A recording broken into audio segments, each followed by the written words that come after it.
मैया की सुनी तेरो लाला दुख पावे मैया की सुनियो तेरो लाला दुख पावे मैया की सुनियो।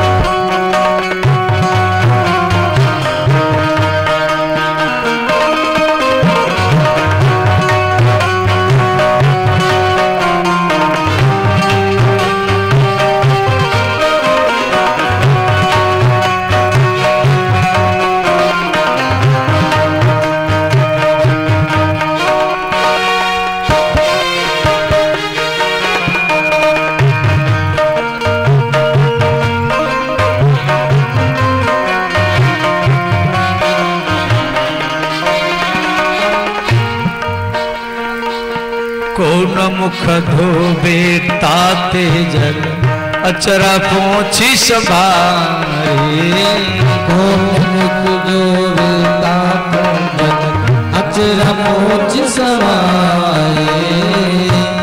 अरे उद्धव, मैं जब छोटा था मेरे नंद बाबा मुझे गोदी में लेकर के बैठाते थे और अपने हाथ में खिलाते थे, मेरे अंगुली को पकड़ करके मुझे चलने की तरीका सिखाते थे। बाबा नंद अंगुरिया गही गही चलन नीत सिखावे बाबा नंद अंगुरिया गही गही चलन नीत सिखावे। गही माने पकड़ कर, मेरे अंगुली को पकड़ करके मेरे नंद बाबा मुझे चलने की तरीका सिखाते थे। बाबा नंद अंगुरिया गही गही चलन नीत सिखावे बाबा नंद अंगुरिया गही गही चलन नीत सिखावे। माखन रोटी नाम न जानो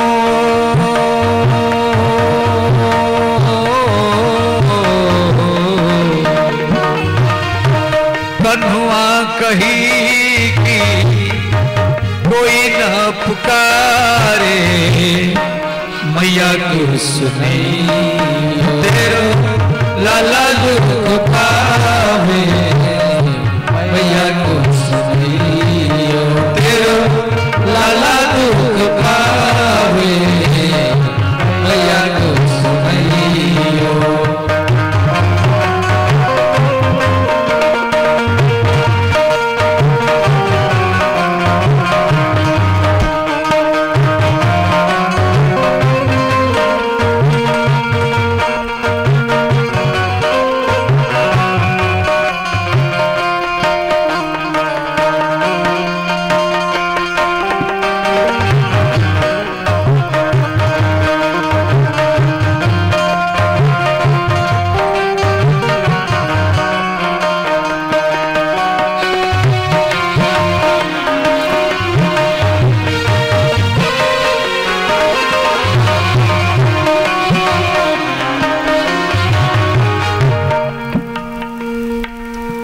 उद्धव को प्रणाम करते हुए कथा को आगे ले रहे हैं। रुक्मिणी विवाह तक कथा को लेना है। कंस मरने के बाद में कंस की दोनों पत्नी अस्ति और प्राप्ति अपनी पियर घर जरासंध के पास आ गए। जरासंध 23 अक्षौणी सेना लेकर की मथुरा के ऊपर हमला किया। भगवान कृष्ण जरासंध के 23 अक्षौणी सेना को मार दिए और जरासंध को छोड़ दिए। जरासंध चक्रवर्ती सम्राट था। ये मथुरा के ऊपर 17 बार हमला किया और हर बार यह हार करके आता था। बलराम जी कृष्ण को बोले कन्हैया तू जरासंध को क्यों छोड़ देता है? कृष्ण बोले भैया मैं इसलिए छोड़ता हूं, ये सारा पृथ्वी में जितना आतंकवादी भ्रष्टाचारी सबको इकट्ठा करता है, सबको लेके मथुरा आता है, हम यहाँ बैठे बैठे मारते रहेंगे, हमें कहाँ जाके ढूंढेंगे, इसलिए मैं छोड़ देता हूँ। इन आतंकवादियों को ढूंढना, समय लगाना, रुपया खर्च करना, इतनी समय याचा ये सब इकट्ठा करके यही बोला था, मैं यहीं बैठे बैठे मारते रहेंगे, इसलिए छोड़ देता हूँ। अब जरासंध ने क्या किया, अरब देश जहाँ मक्का मदीना है, मुसलमान की राजा काल यवन उसके साथ मित्रता किया। काल यवन को भगवान महादेव वरदान दिए थे कि किसी भी अस्त्र से आपका मृत्यु नहीं होगा, न चक्र से, न गदा से, न तलवार से। तो काल यवन भी संपूर्ण पृथ्वी दिग्विजय राजा था और जरासंध उसको बुलाया, जब मथुरा में आइए। और इधर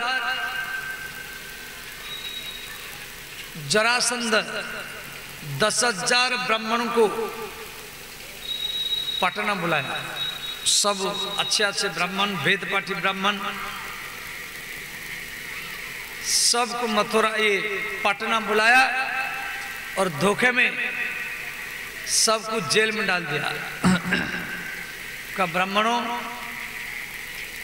आप सब जेल में हवन करो, अब की बार मेरा जीत होना चाहिए, और यदि मैं अब की बार हार करके आऊंगा तो सब ब्राह्मण का मस्तक काट दूंगा। सब बड़े बड़े ब्राह्मण देव पटना की जेल में सुहा सुहा कर रहे हैं। इधर जरासंध सेना लेकर के मथुरा के ऊपर चढ़ाई किया। भगवान कृष्ण बलराम जी को बोले भैया अब मथुरा छोड़ना पड़ेगा। क्यों?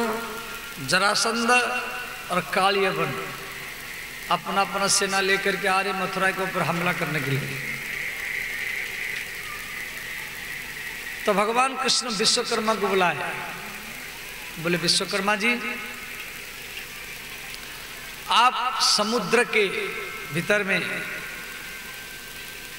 एक सोने की द्वारिका बनाओ। तो विश्वकर्मा ने क्या किया, गुजरात के पास में जो समुद्र है, गुजरात के पास में जो समुद्र है वहां गया, समुद्र को 48 कोस जमीन मांगा और उसी 48 कोस जमीन में विश्वकर्मा सोने की द्वारिका बनाया भगवान कृष्ण के लिए। भगवान कृष्ण जो यदुवंशी थे मथुरा में, उन सब यदुवंशियों को अपनी योग माया के द्वारा सबको रात रात में द्वारिका भेज दिए।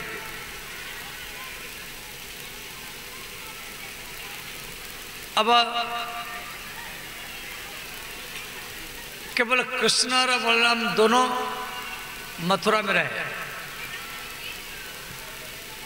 इधर जरासंध और काल यवन दोनों मथुरा में पहुंच गए।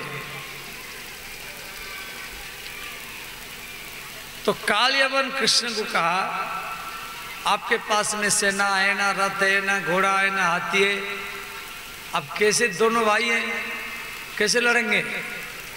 भगवान कृष्ण बोले हमारे पास कुछ नहीं है, सेना ना, रथ ना, घोड़ा ना, हाथी, और हम उसी जगह में लड़ेंगे जहां पर मेरा भी कोई ना हो, आपका भी कोई ना हो। काल यवन कहा ठीक है। तो भगवान कृष्ण काल यवन से लड़ने के लिए कृष्ण काल यवन को मथुरा से आगरा लाए। मथुरा से आगरा 50 किलोमीटर दूर है और आगरा से 80 किलोमीटर दूर पर एक धौली पहाड़ है, उसमें गुफा है, उस गुफा का नाम है मुचकुंद गुफा। भगवान कृष्ण ने क्या किया, अपनी पीला वस्त्र दिखा दिखा करके वो गुफा में घुस गए और मुचकुंद के ऊपर, राजा मुचकुंद के ऊपर वो अपनी पीला कपड़ा उड़ा दिए और छुप गए। ये मुचकुंद जो है ये राजा मानधाता का बेटा है, ये सूर्यवंशी राजा है। इसको इंद्र आशीर्वाद दिया था जे आप माने इसके कारण इंद्र का जीत हुआ था। ये थक गए थे लड़ते लड़ते, इंद्र ने कहा विश्राम कीजिए, जो आपका नींद तोड़ेगा आपका दृष्टि पड़ते पड़ते वो भस्म हो जाएगा। अब भगवान को तो सब मालूम था, भगवान को जानकार था कालियावन कोई अस्त्र से नहीं मरेगा, तो भगवान उसको पूरे पीला वस्त्र उड़ा करके छुप गए। और ये कालियावन ने सोचा यही कृष्ण है, कई लात मारा और मुचकुंद का नींद टूटा और मुचकुंद का नजर जब कालियावन के ऊपर पड़ा, कालियावन भस्म होकर के राख ही बन गया सोता। उसके बाद में भगवान कृष्ण मुचकुंद को आशीर्वाद दिए, जो कलियुग में आपको और एक बार जन्म लेना पड़ेगा। फिर वही मुचकुंद कलियुग में राजा नरसिंह के रूप में जन्म लिया। उधर श्री भगवान कृष्ण मथुरा में पहुंचे, कालियावन को मरवा करके मुचकुंद के द्वारा मथुरा में पहुंचे। और बलराम जी क्या कर रहे थे, जरासंध को नीचे दबा करके उसकी छाती में घुटना रख करके उसको मार रहे थे। और बलराम जी जरासंध को बार बार बोल रहे थे अब की बार मैं तुझे जीवित जाने नहीं दूंगा। 17 बार हारा है और 18वां बार विदेश से मुसलमान राजा को बुला करके लाया है सनातन धर्म के ऊपर हमला करने के लिए, इसलिए मैं तुझे छोड़ूंगा नहीं। मार रहे थे, भगवान कृष्ण पहुंच गए। श्री कृष्ण बलराम जी को बोले भैया क्या कर रहे हैं? बलराम जी बोले कन्हैया अब की बार इसको मार दूंगा, जीवित जाने नहीं दूंगा। कृष्ण बोले भैया इसका जो मृत्यु है वो भीमसेन के हाथ में लिखा हुआ है और वो भी बिहार के राजगीर में होगा, यहां नहीं होगा, आपके द्वारा ही नहीं मरेगा। बलराम जी बोले क्या करें? कृष्ण बोले हम भाग जाएंगे। बलराम जी बोले भागेंगे क्यों? कृष्ण बोले भैया हम भागेंगे इसको जिताएंगे। ये ब्राह्मणों को 10,000 ब्राह्मण को पटना की जेल में बंद करके आया, यदि ये हार करके जाएगा तो सब ब्राह्मण का मस्तक काटेगा, इसलिए हम हारेंगे इसको जिताएंगे।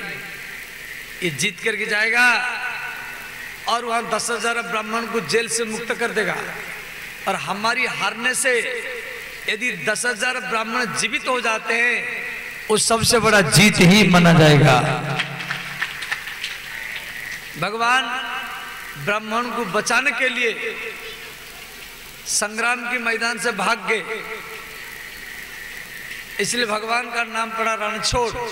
बोले श्री रणछोड़ भगवान की जय। रण माने संग्राम भूमि, रण माने संग्राम का मैदान को रणभूमि कहा जाता है।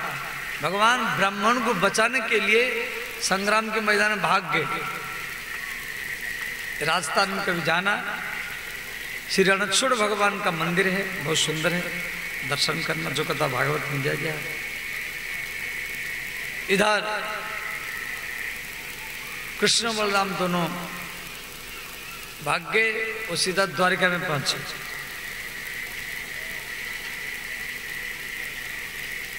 तो श्री कृष्ण मथुरा में 14 वर्ष रहे, वृंदावन में 11 वर्ष, टोटल श्री कृष्ण 25 वर्ष के हो गए और बलराम जी 26 वर्ष के हो गए। और कृष्ण की इच्छा है शादी करने के लिए, परंतु बड़े भैया बलराम जी का शादी नहीं हुआ तो हम कैसे करेंगे। तो रेवत नाम के एक राजा थे, रेवत, उनकी कन्या की नाम थी रेवती। उनके कन्या की लायक कोई वर नहीं मिला, तो महाराज रेवत अपनी कन्या को लेकर के ब्रह्मा जी के पास चले गए। ये सत्ययुग के राजा है। और ब्रह्मा जी को बोले जब मेरे कन्या के लायक कोई वर बताओ। ब्रह्मा जी बोले सत्ययुग बीत गया, त्रेता युग बीत गया, द्वापर युग आ गया। जिन जिन राजकुमारों को आप देख करके आए थे वो सब मर चुके हैं। कि ब्रह्मलोक में एक दिन में ब्रह्मा जी के एक क्षण में, एक दिन नहीं, एक क्षण में पृथ्वी लोक में तो कई लाख वर्ष चला जाएगा। ब्रह्मा जी के एक रात में, दिन 12 घंटा में पृथ्वी लोक में 429 करोड़ 40 लाख 80 हजार वर्ष होता है।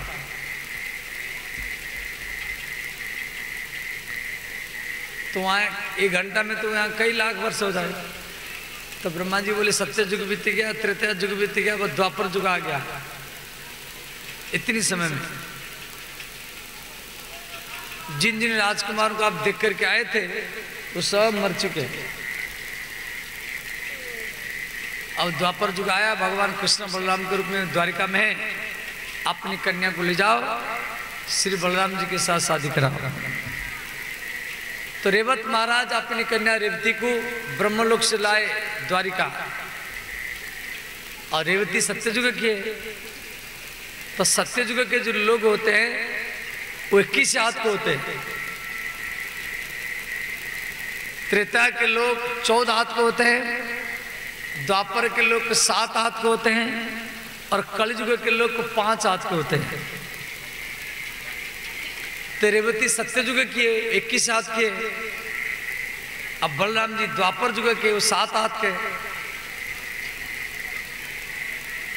तो श्री कृष्ण बोले भैया भाभी के लिए दूसरा घर बनाना पड़ेगा, इतना बड़ी है। बलराम जी बोले नहीं नहीं, मैं इसको अपने बराबर बना दूंगा।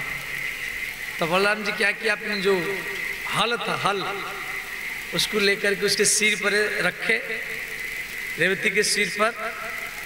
तो रेवती बलराम जी के बराबर 7 हाथ की हो गई। तो रेवती के साथ बलराम जी का विवाह हुआ। बोले श्री रेवती रमन भगवान की जय। कुंडिनपुर में भीष्मक नाम के राजा थे, भीष्मक महाराज, और इनकी बेटी की नाम है रुक्मिणी। तो रुक्मिणी का जो भाई उस शिशुपाल को बुलाया, जब महाराज शिशुपाल बाराती लेकर के आइए, हम अपनी बहन का विवाह आपके साथ कराएंगे। तो शिशुपाल ये बाराती लेकर के जा रहा है। इसके बाराती में पटना के राजा जरासंध, दिल्ली के राजा दुर्योधन, शोणितपुर के राजा बाणासुर, वो अपनी सेना, सिपाही, हाथी, घोड़ा सब लेके जा रहे हैं। और इधर रुक्मिणी एक प्रेम पत्र लिखा भगवान कृष्ण के लिए। हे भुवन सुंदर, यदि मैं आपको नहीं देखा, परंतु मैं नारद जी के मुख से आपके बारे में सुना, श्रुत्वा गुणान, 7 श्लोक है उसमें, श्रुत्वा गुणान भुवनम सुंदरम श्रीनम तांते। हे भुवन सुंदर, मैं आपके बारे में नारद जी के मुख से सुना हूं, तब से मैं आपको पति के रूप में वर्णन कर चुकी हूं। मैं आपके साथ ही विवाह करूंगी। मेरे भाई, मेरे पिता मेरा साथ दे नहीं रहे। उस शिशुपाल को बुला रहे। शिशुपाल बराती लेकर के वहां से निकल चुका है। यदि आप मुझे नहीं मिलेंगे तो मैं शरीर को त्याग दूंगी, फिर तपस्या करूंगी दूसरी बार, जब तक आप मुझे नहीं मिलेंगे तब तक मैं बार बार जन्म लेती रहूंगी और शरीर को त्याग करती रहूंगी। और यहाँ युद्ध होगा, ये भी लिख दिया, यहाँ युद्ध होगा और मेरा भाई मेरे पिता मेरा साथ देने रहे। मैं जब भगवती का पूजा करने के लिए जाऊंगी, दुर्गा की पूजा करने के लिए, तो मंदिर से आप मेरा हरण करना, ये भी लिखा, मंदिर से मेरा हरण करना। पत्र ब्राह्मण को दिया, ब्राह्मण पत्र लेकर के द्वारिका में पहुंचा, भगवान पत्र को पढ़े, रथ में ब्राह्मण को बैठाए और भगवान अकेले आए, किसको नहीं लाए, अकेले ब्राह्मण को बैठा करके चले आए। इधर शिशुपाल बराती लेकर के पहुंच चुका है, विवाह मंडप में बैठा है, ब्राह्मण खिला रहे हैं, जल्दी दुल्हन को लाओ, जल्दी लाओ, जल्दी लाओ। और ब्राह्मण देव जाकर रुक्मिणी को बोल दिए जब भगवान आ चुके हैं।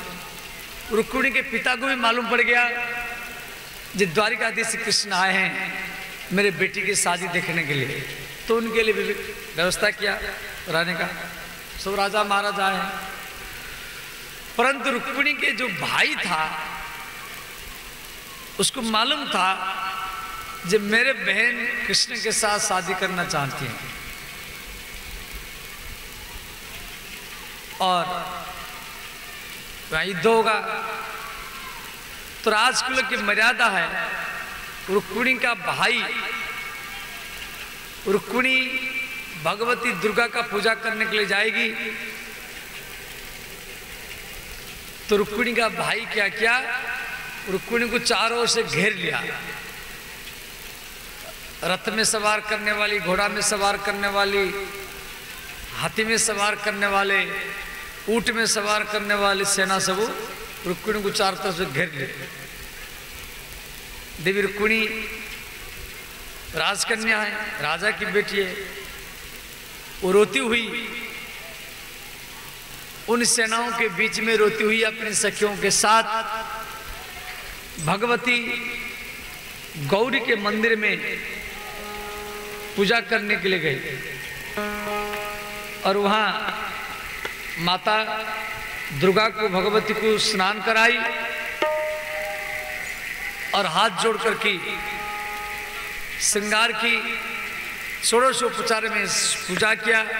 पूजा करने के बाद में फिर स्तुति किया।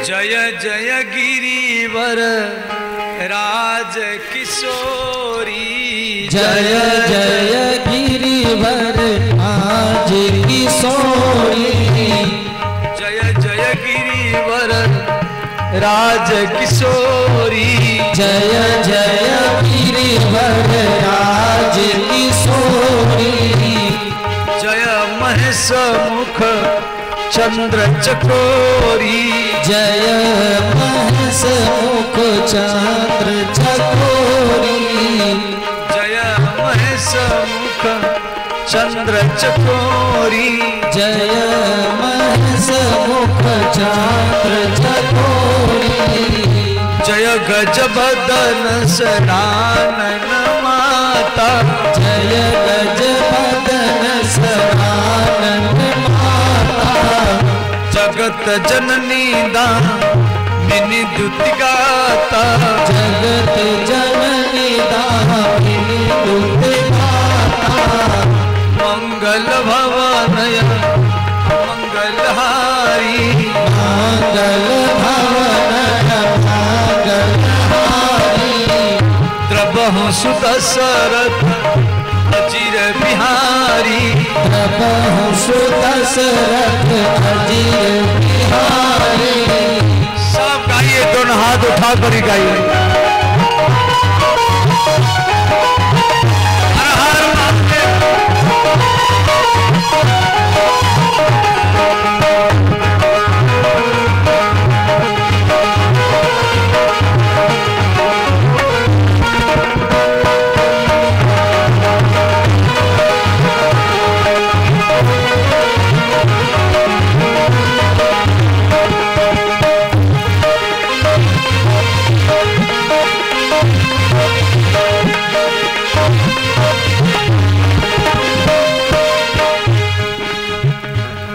देवी रुक्मिणी मंदिर में रो रही दुर्गा मैया के पास और कह रही है, जगत माता,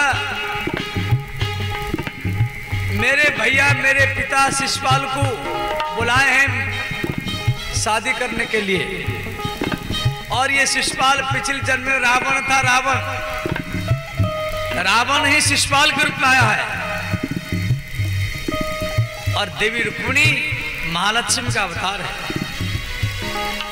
वो कृष्ण की है, वो रावण की नहीं है। वो मंदिर में रोने लगी। माता भगवती का मूर्ति पिघल गई। विनय प्रेम वश भई भवानी, विनय प्रेम बस भई भवानी। रुक्मिणी के स्तुति को सुन करके वो मूर्ति मुस्कुराने लगी, और मूर्ति के गला से माला टूट करके रुक्मिणी के ऊपर एक गिरा। विनय प्रेम वश भई भवानी, विनय प्रेम बस भई भवानी। खसी माला मूरति मुस्कानी, हसी माल मूरत मुस्कानी। जय जय गिरिवर राज किशोरी, जय जय गिरिवर राज किशोरी।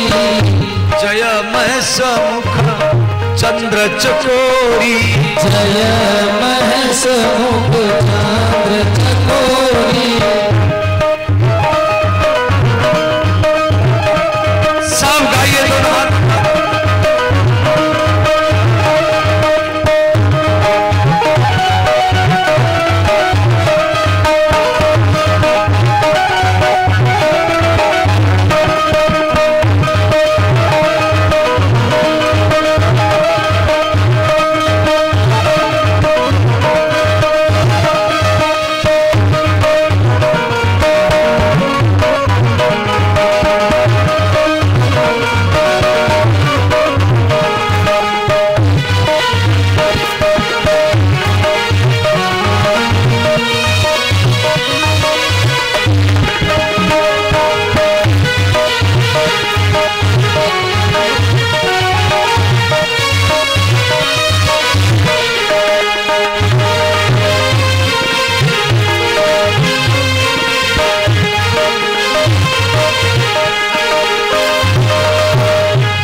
माता भगवती का आशीर्वाद प्राप्त करके मंदिर के दरवाजे में खड़ी है, और कुंड को घेर करके चारों तरफ से सिपाही खड़े। तो रुक्मिणी कभी भगवान कृष्ण को देखा नहीं है, केवल सुना है। अब रुक्मिणी जाएगी तो किसके साथ जाएगी? रुक्मिणी उन सेनाओं में कृष्ण को ढूंढ रही। भगवान कृष्ण उन सेनाओं में छुपे हुए। भगवान कृष्ण समझ गए जो रुक्मिणी इन सेनाओं में मुझे ढूंढ रहे हैं। तो भगवान क्या किए, अपने रथ को लेकर के रुक्मिणी के पास में लगा दिए और बोले, देवी रथ में आ जाओ। तो रुक्मिणी मन में सोची, मैं कैसे चला जाऊंगा? भगवान कृष्ण ने क्या किए, रथ से उतर करके रुक्मिणी का हाथ पकड़े और पकड़ करके रथ में बैठाए और लेकर के चले गए। ले गयो रुक्मिणी को भगा कर, ले गयो रे रुक्मिणी को भगा कर, ले गयो रे रुक्मिणी को भगा कर, ले गयो ले गयो ले गयो ले गयो।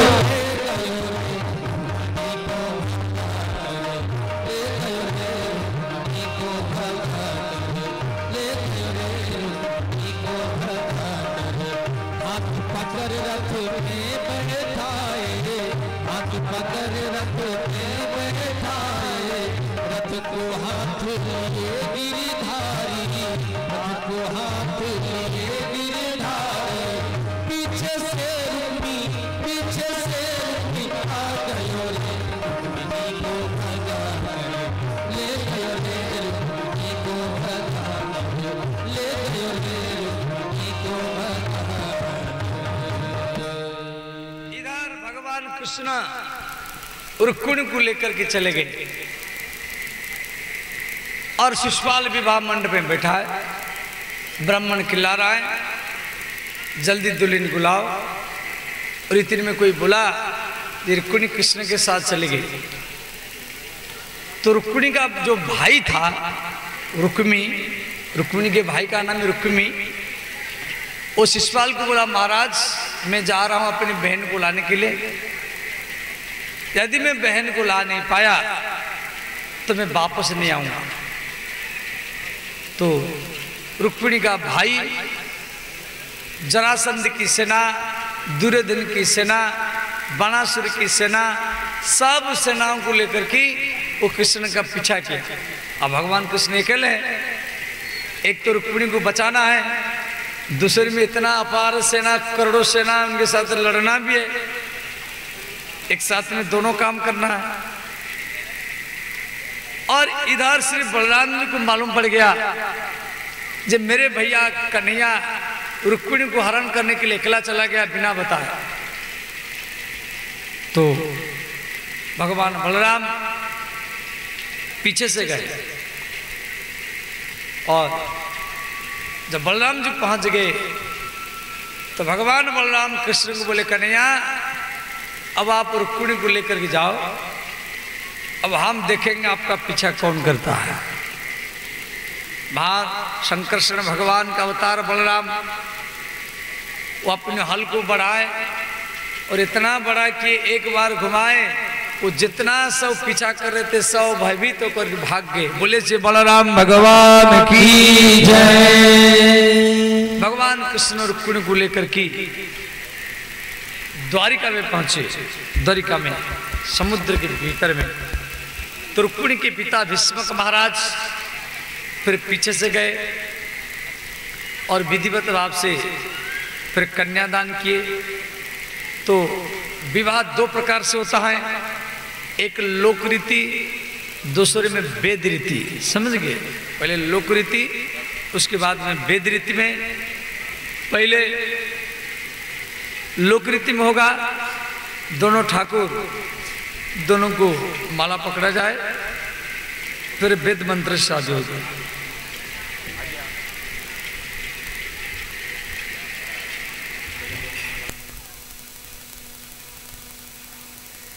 सभी को शांति बना करके बैठे रहेंगे। अभी विवाह का कार्यक्रम होगा। सबसे पहले अभी भगवान का वरमाला हो रहा है और वरमाला का दर्शन करें, फिर हम लोग वेद मंत्र के द्वारा विवाह करेंगे और फिर कन्यादान होगा। माताएं लोग मंच पे आएंगे एक एक करके और भगवान को चुमाएंगे। सबसे पहले हम लोग वरमाला का दर्शन करेंगे, फिर वेद मंत्र के द्वारा विवाह होगा।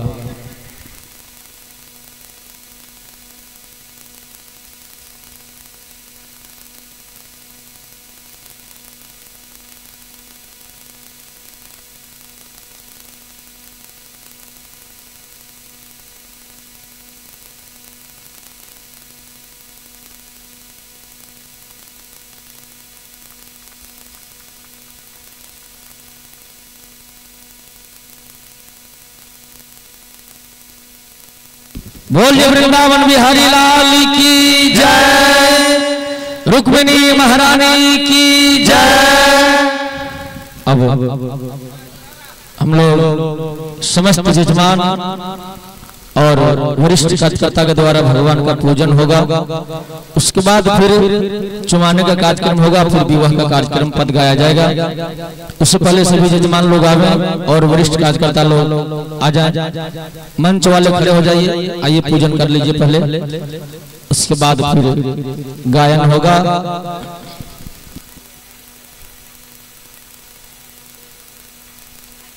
हस्तलाक्षक पुष्पाणि गृहीत्वा,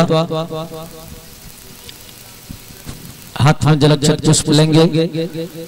ओम हरि ओम पुरुष एवेदगं सर्वं जद्भूतं यस्य भाव्यं सुचक्षानहमक्षिभ्यां भूयाशं सुवर्चा मुखे च नमः सुश्रोत्कर्णाभ्यां भूयाशं महा ओम पुनन्तु माम देवजनः पुनन्तु मनसाधियः पुनन्तु विश्वभूतानि जात वेद पुनिहिमाम ओम ध्याय ध्यानं समर्पयामि रुक्मिणी कृष्ण चरण कमलेभ्यो नमः ध्यानान्ते चंदनम गंधद्वारा दुराधरसा नित्य पुष्टां करे श्री आग्रेय सर्वदेवानां धूपोऽयं प्रददाम ओम भूर्भुवस्सुवस्मरन्तक्षतान्ते पुष्पं माल्यादिनी सुगन्धिनी मालत्यादिनी वे प्रभो मया हितानि पुष्पाणि पूजार्थं प्रतिगृहीताम् ओम पुष्पान्ते आरातिज्ञम् ओम हरिः ओम चंद्रमा मनसो जातचक्षुः सूर्यो अजायत